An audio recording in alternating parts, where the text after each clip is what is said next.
कांग्रेस ने हमारे देश में एक से बढ़कर एक घोटाले किए, लेकिन अब तो इन्होंने हद ही पार कर दी। कांग्रेस ने फर्जीवाड़े में अपना ही रिकॉर्ड तोड़ दिया है। आपने टीवी और मोबाइल पर देखा होगा, कांग्रेस के लोग संविधान के नाम पर अपनी एक अलग लाल किताब बंटवा रहे हैं। कांग्रेस की लाल किताब पर ऊपर तो लिखा है भारत का संविधान, लेकिन लोगों ने जब भीतर से खोला तो पता चला कि लाल किताब कोरी है। सारे पन्ने कोरे,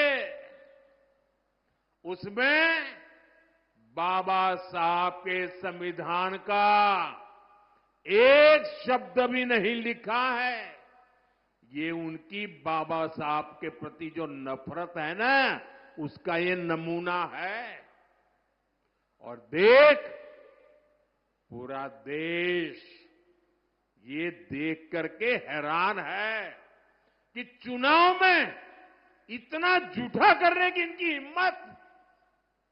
संविधान के नाम पर लाल किताब छपवाना, उसमें से संविधान के शब्दों को हटाना, ये संविधान को खत्म करने की कांग्रेस की पुरानी सोच का नमूना है। ये कांग्रेस वाले देश में बाबा साहब का नहीं, अपना अलग ही संविधान चलाना चाहते हैं। यही कोशिश इन लोगों ने आपातकाल के दौरान की थी, इमरजेंसी में की थी। अब अपनी अलग किताब छपवाकर ये संविधान का मजाक उड़ा रहे हैं। सच्चाई ये है कि कांग्रेस और उसके साथियों को बाबा साहब के संविधान से नफरत है। बीते कुछ दशकों से देश में कांग्रेस का जनाधार लगातार तार तार हो रहा है, कम हो रहा है। इसकी सबसे बड़ी वजह है एससी समाज की एकजुटता, दलित समाज की एकजुटता, एसटी समाज की एकजुटता, आदिवासी समाज की एकजुटता, ओबीसी समाज की एकजुटता। आजादी के बाद जब तक एससी, एसटी, ओबीसी अलग अलग जातियों में बटे रहे, कांग्रेस मजबूत रही, केंद्र में सरकार बनाती रही। कांग्रेस की राजनीति को सूट करता है कि ओबीसी समाज की जातियां आपस में लड़ती रहे। कांग्रेस को ये बर्दाश्त नहीं हो रहा है कि पिछले 10 वर्षों से देश में एक ओबीसी प्रधानमंत्री है, वो सबको साथ लेकर चल रहा है। इसलिए वो ओबीसी की पहचान खत्म करके अलग अलग जातियों में बांटने का खेल खेल रही है। कांग्रेस बड़े समूह वाले ओबीसी से ओबीसी की पहचान छीनकर उसे छोटे छोटे समूहों वाली अलग अलग दर्जनों जातियों में बांट देना चाहती है।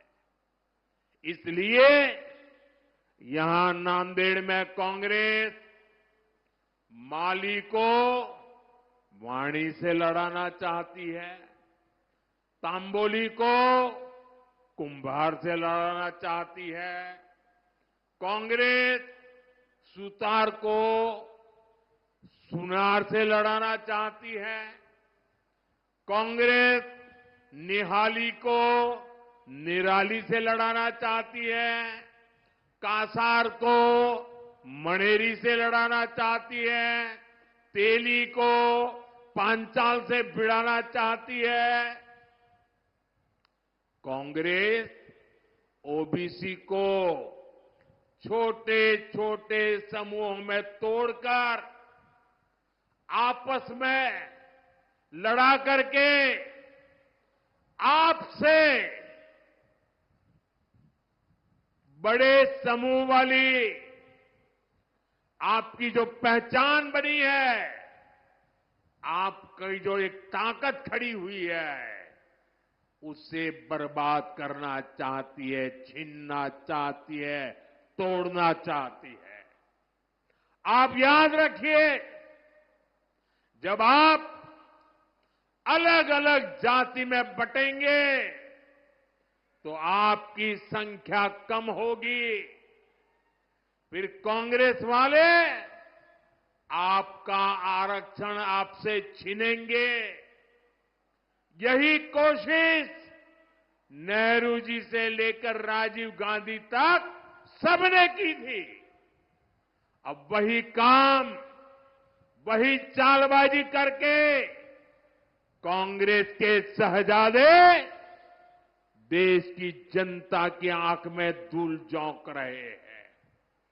उनका मकसद यही है, और इसलिए मैं देशवासियों को कहता हूं, समाज को तोड़ने वाली इनकी इस प्रवृत्तियों से सावधान रहना है। हम एक रहेंगे तो सेफ रहेंगे, हम एक रहेंगे तो हम एक रहेंगे तो हम एक रहेंगे तो हम एक रहेंगे तो पिछले 10 वर्षों में हमारी सरकार की ज्यादातर योजनाओं के केंद्र में नारी शक्ति रही है। जिस परिवार को पीएम आवास योजना के तहत घर मिल रहा है, जिस घर में नया शौचालय बन रहा है, जहां पहली बार बिजली और पानी का कनेक्शन पहुंच रहा है, जिस रसोई में पहली बार गैस सिलेंडर पर खाना बन रहा है, वहां घर की महिला सदस्य को ही सबसे ज्यादा सुविधा हो रही है। मैं जरा माताओं बहनों को पूछता हूं, मैं सही बोल रहा हूं? हो रहा है कि नहीं हो रहा है? देखिए, माताएं बहनें उमंग और उत्साह से आशीर्वाद दे रही है। आज हमारे गांव की बहनें ड्रोन दीदी बनकर एक सीजन में लाखों रुपये कमा रही है। हम 3 करोड़ महिलाओं को लखपति दीदी बनाने के मिशन में जुटे हैं। इस देश में ऐसी बातें कभी सुनने में आई नहीं, लेकिन मोदी है, बड़ा सोचता है, बड़ा चाहता है, बड़ा करता है। दीदी मेरी लखपति बने, गांव की मेरी दीदी लखपति बने। मुझे खुशी है कि महायुति सरकार भी महाराष्ट्र की महिलाओं को सशक्त बनाने के लिए समर्पित है। हमारे शिंदे जी के नेतृत्व में आज महाराष्ट्र की माताएं बहनें बढ़ चढ़कर का आशीर्वाद देने के लिए आगे आई है।